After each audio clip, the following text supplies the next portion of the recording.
In a fresh twist to an already really controversial Middle East situation, Iran has publicly rejected claims made by US President Donald Trump that Tehran is seeking talks with Washington. Trump, speaking from the White House during Israeli Prime Minister Benjamin Netanyahu's visit, confidently told the reporters that Iran has reached out and that meetings had already been scheduled. But Iran, they are calling bluff. Iran's foreign minister spokesperson has denied all the claims that were made by Trump. He said that we have not asked for any talks with Americans. Well, he told this to the Iranian press, shutting down Trump's claims of a secret diplomatic track. Well, the message from Tehran is clear. If Trump thinks that Iran is running to the negotiation table, they say that he is imagining things. But the situation is more complicated than just the words. If you remember, then last month the region was rocked by one of the most intense military escalations in years. Israel launched a surprise and brutal bombing campaign deep inside Iran, not just on military targets but nuclear sites and even civilian areas. The strikes killed over 1,000 people, including top commanders and nuclear scientists. It was a direct hit to Iran's powerful structure. And yes, the US also joined in just days later, bombing major nuclear facilities like Fordo, Isfahan and Natanz. So in the aftermath of this devastation, Trump claimed that Iran wants to work something out. But Tehran isn't buying that narrative, and a storm is now brewing inside Iran itself. Their president, Masoud Pezeshkian, Iran's newly elected leader, gave an interview to controversial US host, and he said something really surprising.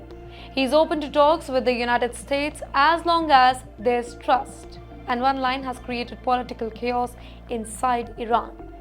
Hardliners are really furious. Conservative newspapers accused him of being too soft on America, saying that did he forget how the US used past negotiations to prepare for attacks? Well, they even mocked his approach, saying that that's not the kind of language the Iranian public wants to hear. But yes, not everybody in Iran is attacking their president. Reformist voices see his tone as much needed one. In fact, a newspaper praised him for finally showing up on the United States media platform and taking the message global. For years, Iranian officials have avoided speaking directly to Western audience. This, they say, is a step in the right direction. So, what's really happening? Well, Iran is torn. On one hand, it's trying to recover from the most severe strikes that it has suffered in decades. More than 1,060 Iranians are believed to have died. On the other side is Israel. Israel also faced heavy retaliation, with over 24 killed by the wave of Iranian drones and missiles. As of now, there's a fragile ceasefire between Iran and Israel in place since June 24th. But let me tell you, it's shaky. Tensions remain sky high, diplomats are whispering in the back channels, and while Trump says that talks are coming, Iran publicly denies it, even as quiet voices behind the scenes may be preparing for something more. Now the bigger question is, will the ceasefire hold? Will Iran moderate leadership survive the domestic pressure to strike back harder?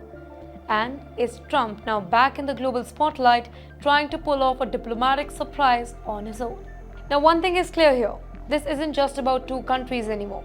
It's about region teetering between diplomacy and destruction, and what happens next could reshape everything, from nuclear policy to the future of the Middle East.